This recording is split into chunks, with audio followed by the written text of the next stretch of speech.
ദൈവനാമത്തിന് മഹത്വമുണ്ടാകട്ടെ. കണ്ണുനീരിന്റെ താഴ്വരയിൽ കൈവിടാതെ കരുതുന്ന ഒരു ദൈവമുണ്ട്. കാലടികൾ വഴുതാതെ നമ്മെ അനുദിനവും വഴി നടത്തുന്ന ദൈവത്തിന് സ്തോത്രം. നമ്മുടെ ഇന്നത്തെ ചിന്തയുടെ തലക്കെട്ടെന്ന് പറഞ്ഞാൽ do not fear the reproach of man. മനുഷ്യരുടെ നിന്ദയെ ഭയപ്പെടരുത്. ഇതിനാധാരമായിട്ട് നമുക്ക് വായിക്കാം ഐസയ 51:7, യെശയ്യാവ് 51:7. ഇവിടെ പറയുന്നു, എന്റെ വാക്ക് കേൾപ്പിൻ, നിങ്ങൾ മനുഷ്യരുടെ നിന്നയെ ഭയപ്പെടരുത്, അവരുടെ ദൂഷണങ്ങളെ പേടിക്കുകയും അരുത്. മനുഷ്യരായവരുടെ എല്ലാം ജീവിതത്തിൽ പലപ്പോഴും മറ്റുള്ള മനുഷ്യരുടെ നിന്ദകളും ദൂഷണങ്ങളും കേട്ട് വളരെ മനസ്സ് കലങ്ങി വേദനപ്പെടുന്ന അനുഭവങ്ങൾ ഉണ്ടാകാം. ചിലപ്പോൾ നമ്മുടെ ജീവിതത്തിലെ ചില കുറവുകൾ, നമ്മുടെ കഴിവില്ലായ്മകളൊക്കെ പറഞ്ഞ് ചിലർ നമ്മളെ നിന്ദിക്കുന്നുണ്ടാകും. ഇത്രത്തോളം കഴിവില്ലാത്തൊരു വ്യക്തിയാണ് നീ എന്ന് പറഞ്ഞ് നിന്ദിക്കുന്ന ഒരനുഭവം, ഒരു ദൂഷണം പറയുന്ന ഒരനുഭവം.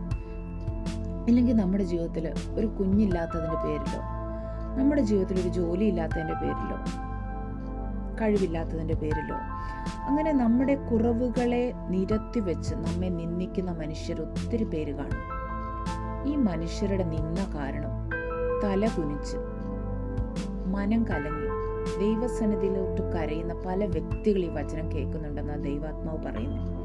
അങ്ങനെയുള്ളവരോട് ദൈവാത്മാവ് പറയാണ്, മനുഷ്യരുടെ നിന്നയെ ഭയപ്പെടണ്ടെന്ന്. മനുഷ്യരുടെ ചില വാക്കുകൾ, ചില ദൂഷണ വിധികൾ, ഇത് മൂലം മനസ്സിന് സ്വസ്ഥതയില്ലാതെ ഒറ്റയ്ക്കിരുന്ന് കരയുന്ന അനുഭവങ്ങൾ പലരുടെയും ജീവിതത്തിലുണ്ട്. ചെറിയ ചില വിഷയങ്ങളുടെ മേൽ നമുക്ക് കഴിവില്ലെന്ന് പറഞ്ഞ് നമ്മെ ദൂഷണം വിധിച്ച്, നമ്മെ നിന്ദിച്ച്, നമ്മെ പരിഹസിക്കുന്ന അനുഭവം.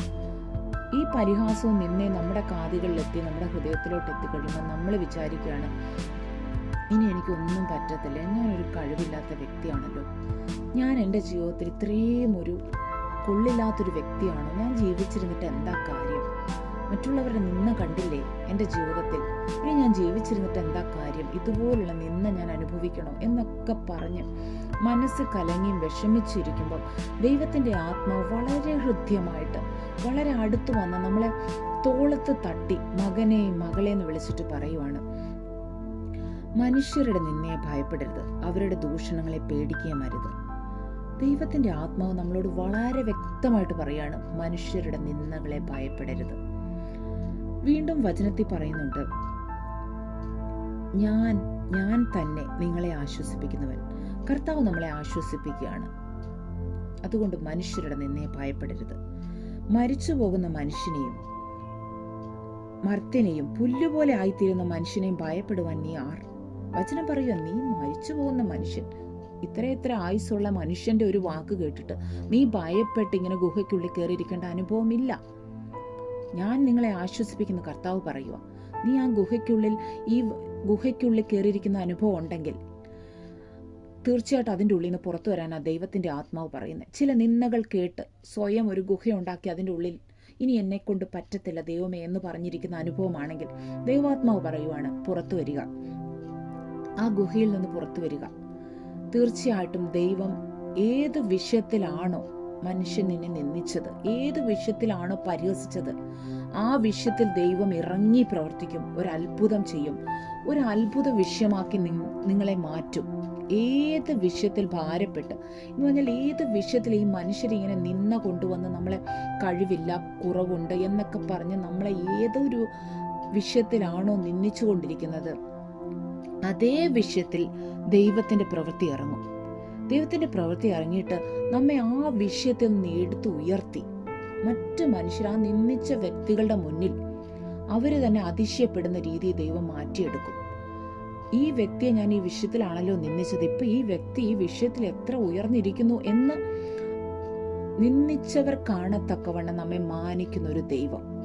അതുകൊണ്ട് തന്നെ ദൈവാത്മാവ് പറയുക, വെറുതെ മനസ്സ് കലങ്ങി ഭാരപ്പെട്ട് തല കുനിച്ച് ഒരു ഗുഹയ്ക്കുള്ളിൽ, സ്വയം ഒരു ഗുഹയ്ക്കുള്ളിൽ കയറി ഇനി എനിക്ക് പറ്റത്തില്ല, എനിക്ക് കഴിവില്ല എന്ന് പറഞ്ഞ് സ്വയമേ അങ്ങ് ചുരുങ്ങി പോകണ്ടെന്ന് ദൈവാത്മാവ് പറയുക.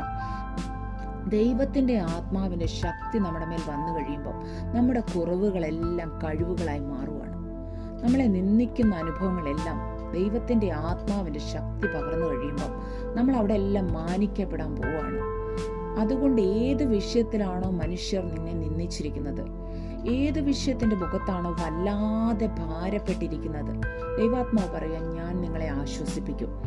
ആ വിഷയത്തിൻ്റെ മേൽ തീർച്ചയായിട്ടും ഏത് വിഷയത്തിന്മേലാണോ ഭാരപ്പെട്ട് തലകുനിച്ച് മനുഷ്യൻ നിന്ദിച്ച വിഷയത്തിൽ ഭാരപ്പെട്ടിരിക്കുന്നത്, അതേ വിഷയത്തിൽ ദൈവം ഇറങ്ങി പ്രവർത്തിച്ചിട്ട് ഒരു മാനപാത്രമാക്കി ദൈവം മാറ്റും. മറ്റുള്ളവരുടെ മുന്നിൽ തീർച്ചയായിട്ടും നിന്ദിച്ചവരുടെ മുന്നിൽ തന്നെ ഒരു മാനപാത്രമാക്കി ദൈവം നിങ്ങളെ മാറ്റാൻ പോവാണ്. അതുകൊണ്ട് ഇനി വിഷമിക്കണ്ട, നിന്നയെ കണ്ട് ഭയപ്പെടണ്ട, ദൈവം കൂടെയുണ്ട്. ഈ വചനങ്ങളാൽ ദൈവം നിങ്ങളെ അനുഗ്രഹിക്കട്ടെ. നമുക്ക് പ്രാർത്ഥിക്കാം. സ്വർഗസ്ഥനായ ഞങ്ങളുടെ പിതാവേ, കേൾപ്പിച്ച് അനുഗ്രഹിക്കപ്പെട്ട വചനത്തിനായി നന്ദി കർത്താവേ. മനുഷ്യരുടെ നിന്നെ ഞങ്ങൾ ഇനി ഭയപ്പെടുകയില്ല, കാരണം കർത്താവ് കൂടെയുണ്ട്. വചനം അരുളി ചെയ്തിട്ടുണ്ടല്ലോ. അതുകൊണ്ട് കർത്താവിൽ ഞങ്ങൾ പൂർണ്ണമായിട്ട് ആശ്രയിക്കുന്ന ദൈവമേ, അവിടുന്ന് അങ്ങനെ ചെയ്യുന്നതിനായി നന്ദി. പ്രാർത്ഥനയായിട്ടിരിക്കാൻ നന്ദി. സകലേശ്വരനാം തന്നെ. ആമേൻ.